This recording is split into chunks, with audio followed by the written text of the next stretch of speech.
Friends, ये जो 30 का नंबर है ये अपने आप में बहुत ही प्यारा नंबर है। यानी कि जैसे ही हम 30 की उम्र में पहुंचते हैं, यहाँ बात हो रही है स्पेशली फीमेल्स की, कि जब 30 की उम्र में पहुंचते हैं तो अपने आप में एक अलग सा चार्म आ जाता है हमारी ओवरऑल पर्सनालिटी में। चेहरे पे तो आता ही आता है, बट इस चार्म और इस ग्लो के साथ साथ हमें कुछ बातें जानना बेहद जरूरी होता है। और वो बातें केवल जानना जरूरी नहीं होता है, उन पर वर्क करना भी बहुत जरूरी होता है। सो आज का वीडियो बहुत इंपॉर्टेंट और बहुत खास है। आप 30 की उम्र के हैं तो इम्पोर्टेंट है ही है, 30 पे पहुंचने वाले हैं तो भी इम्पोर्टेंट, एंड इनफैक्ट अगर आप 40 प्लस भी हैं तो भी ये वीडियो ध्यान से सुनिएगा। तो फ्रेंड्स, 30 की उम्र का ये मतलब नहीं है कि हम सब शादीशुदा ही होने चाहिए। कुछ 30 की उम्र तक शादीशुदा हो चुके होते हैं और कुछ नहीं भी होते हैं।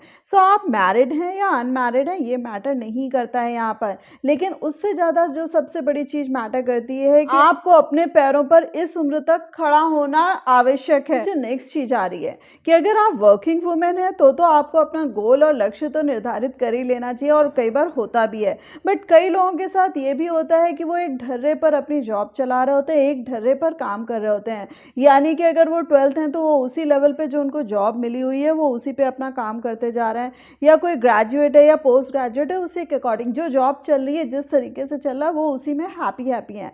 सो यहाँ पर आपको क्या करना है कि सपोज अगर आप ग्रेजुएट हैं और आपको लग रहा है कि आप जो काम कर रहे हैं उसके लिए आपको एडिशनल क्वालिफाइड होना चाहिए, एडिशनल आपको और स्किल्ड होना चाहिए, तो टाइम रहते रहते उससे रिलेटेड कोर्सेज जरूर कर लीजिएगा। बहुत सारे कोर्सेज अवेलेबल होते हैं, ऑफलाइन भी अवेलेबल होते हैं और ऑनलाइन तो होते ही होते हैं।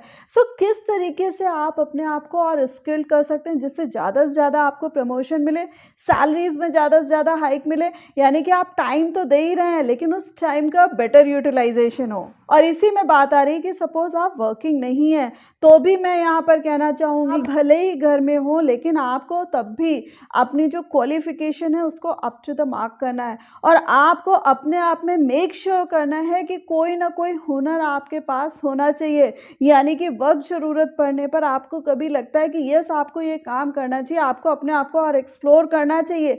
सो आपके पास कोई ऐसी स्किल जरूर मौजूद होनी चाहिए जो आपके पास रोजगार के अवसर खोल सके और उसी के साथ साथ आपको अपने पैरों पर खड़े होने में भी हेल्प करे। इसी के साथ साथ फ्रेंड्स, ये पॉइंट बेहद इंपॉर्टेंट है कि 30 की उम्र में जब आप टच कर रहे हैं सो आपका जो मेच्योरिटी लेवल है यानी कि जो परिपक्वता का लेवल है वो अपने आप में ठीक होना चाहिए। यानी कि अब वो हिट एंड ट्रायल वाली एज नहीं रही, अब ये भी नहीं रहा कि अभी तो हम बच्चे हैं, अभी तो हमें ये करना है, या अभी मैं कंफ्यूज हूँ मुझे क्या करना है क्या नहीं करना है। सो फ्रेंड्स, चाहे करियर की बात हो चाहे शादी की बात हो, सारी चीज़ों में आपको अपने आप में इस समय डिसाइसिव होना है, पहली चीज़। दूसरी चीज़, आपको इस समय ये भी मेक श्योर करना है कि सपोज अगर आपका अफेयर चल रहा है या आप किसी रिलेशनशिप में हैं तो भी आपको मेक श्योर करना है कि ऐसा तो नहीं कि अगला आपके साथ टाइम पास कर रहा है। और उसी के साथ साथ दूसरी चीज़ जो आपको और ज़्यादा ध्यान रखनी है, ऐसा तो नहीं कि आप अपनी छोटी उम्र के भ्रम में हैं और आपको लग रहा है कि आप जो दूसरों के साथ टाइम पास कर रहे हैं वो भी चलने दो, क्योंकि अभी तो ऐसी कोई एज नहीं हुई है। सो फ्रेंड्स, हर लिहाज से ये चीज़ें जो अपने आप में उलझी सी हुई हैं इनको अभी ही सुलझा लीजिएगा, क्योंकि टाइम कब बीत जाता है पता नहीं लगता है। आपको ध्यान रखना है कि ये जो नादानी वाला फेस है ना इसको हटा के अपने आप को मैच्योरिटी की तरफ बढ़ाते हुए ले जाना है। इसी के साथ साथ फ्रेंड्स, आगे हम अपने आप में कब कॉन्फिडेंट होते हैं, जब हमारे पास में अपनी सेविंग होती है, हमारे पास में अपना पैसा होता है। सो आप जो भी पैसा कमा रहे हैं, जो भी चीज़ें आपके पास आ रही हैं, कहीं ना कहीं उनकी सेविंग भी जरूरी है। और उसी के साथ साथ अगर आपको लगता है कि यस आपके पास एम्पल अमाउंट ऑफ मनी है सो उसका कहाँ पर आप इन्वेस्टमेंट कर सकते हैं। आप में अगर खुद इतनी नॉलेज है बहुत अच्छी बात है, लेकिन वो नॉलेज आप एक्वायर भी कर सकते हैं। आप अपने फ्रेंड सर्कल से सलाह ले सकते हैं, आप एक्सपर्ट्स की सलाह ले सकते हैं, and even then social media में ऐसे बहुत सारे चैनल्स हैं जो आपको सही राय सलाह दे सकते हैं। मैंने सोशल मीडिया की बात तो कर दी, लेकिन सोशल मीडिया में किसी को भी फॉलो करने से पहले या किसी की भी बातों के नतीजों में पहुंचने से पहले आपको उसका बैकग्राउंड चेक करना बहुत ज़रूरी है कि वो खुद भी एक्सपीरियंस्ड है कि नहीं। यहाँ पर मैं अपना एग्जांपल लेना चाहूँगी कि मैंने इतने सारे वीडियोस बनाए और उनको आप लोगों ने अप्रिशिएट भी किया।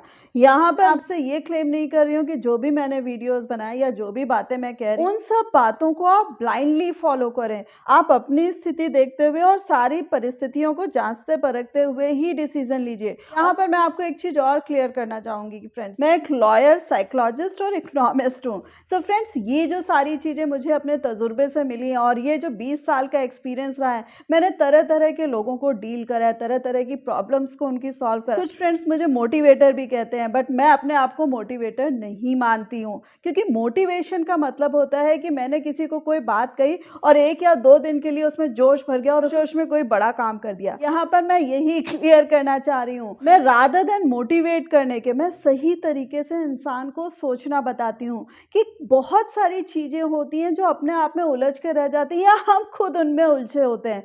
बस मैं एक तरीका बताती हूँ कि किस तरीके से हम उन चीजों से अपने आप को निकाल सकते हैं, और वो एक बार आपको आ गया फ्रेंड्स, ये अपने आप में एक स्किल होती है, और वो आपको अगर अपने आप में आ गई, कभी भी आपको किसी का भी मोटिवेशन सुनने की जरूरत नहीं पड़ेगी और आप अपने आप में हमेशा सेल्फ मोटिवेटेड रहेंगे, सही तरीके से डिसीजन लेंगे। एंड इसी के साथ साथ फ्रेंड्स, वैल्यू ऑफ टाइम कि यहाँ पर ध्यान रखना है कि भाई ये जो अपना समय खर्च करना है, कहाँ कहाँ किन किन चीजों पे करना है, सही डायरेक्शन में सोचना है, किस तरीके से अपने आप को सही डायरेक्शन में ले जाना है, ये जो चीजों में टाइम डालना है उसको भी ध्यान रखना है कि किन चीजों में कितना टाइम डालना है। ऐसा तो नहीं कि जो अनयूजफुल चीजें हैं हम उन पे अपना सारा टाइम खर्च कर रहे हैं। सो वैल्यू ऑफ टाइम, और उसी के साथ साथ जो नेक्स्ट पॉइंट है कि वैल्यू ऑफ टाइम तो करना ही, same way value of yourself, यानी कि अपनी भी महत्ता समझनी है, अपनी वैल्यू भी समझनी है।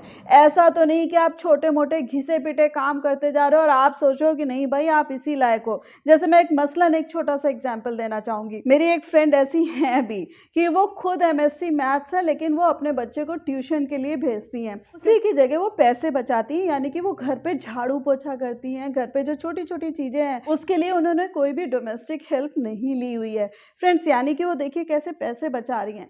सो यहाँ पर मैं बात कर रही हूँ कि अगर कोई एमएससी मैथ्स है या अपने आप में क्वालिफाइड है, सो एक तो पहली चीज तो वो अपने बच्चे को बेहतर तरीके से पढ़ा सकती है, और वो थोड़ी बहुत डोमेस्टिक हेल्प लेके अपने आप को और स्किल्ड कर सकती है और ज्यादा से ज्यादा अपनी अर्निंग भी बढ़ा सकती है। टोटल मिलाकर बात कहने की ये है कि पैसे बचाने से ज्यादा आपको ये देखना है कि पैसे कमाने कैसे हैं। नेक्स्ट पॉइंट आ रहा है कि अपना जो मेंटल लेवल है वो बढ़ाना है, यानी कि कई बार हमें लगता है कि कुछ भी हम काम कर रहे हैं उससे हमारा जो मेंटल लेवल है वो खराब नहीं हो रहा है, क्योंकि हम तो बहुत समझदार है, अब तो 30 की उम्र भी पार कर ली, अब तो समझदारी में बिल्कुल स्टैंप लग गई है। लेकिन यहाँ पर ध्यान रखिएगा कि कभी भी आप सोशल मीडिया में कुछ भी बिंजिंग कर रहे हैं तो कुछ भी अनाप शनाप मत देखते रहिए, पहली चीज।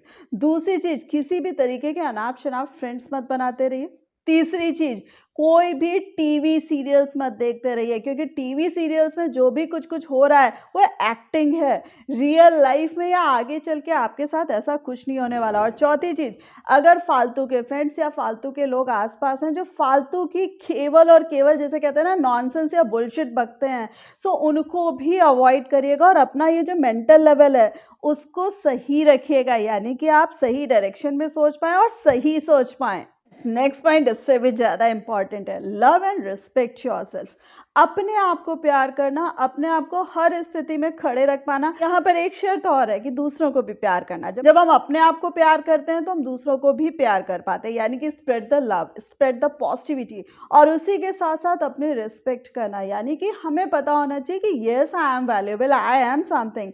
और यही चीज अगर सामने वाले आपको रिस्पेक्ट नहीं दे रहे हैं तो वहां पर आपको उनको टीच करना है, और वो तभी पॉसिबल हो पाएगी जब खुद में आप रिस्पेक्ट दे पा रहे होगे, यानी कि give respect and get respect. Last but not the least, this life is yours. Give wings to your life, यानी कि अपने आप को पंख दीजिए और ऐसी उड़ान भरिए फ्रेंड्स की ये सारी की सारी कायनात आपको देखती रह जाए। यानी कि हम सब अपने आप में इतने वैल्यूएबल होते हैं और इतने अच्छे होते हैं कि हम कुछ भी कमाल कर सकते हैं।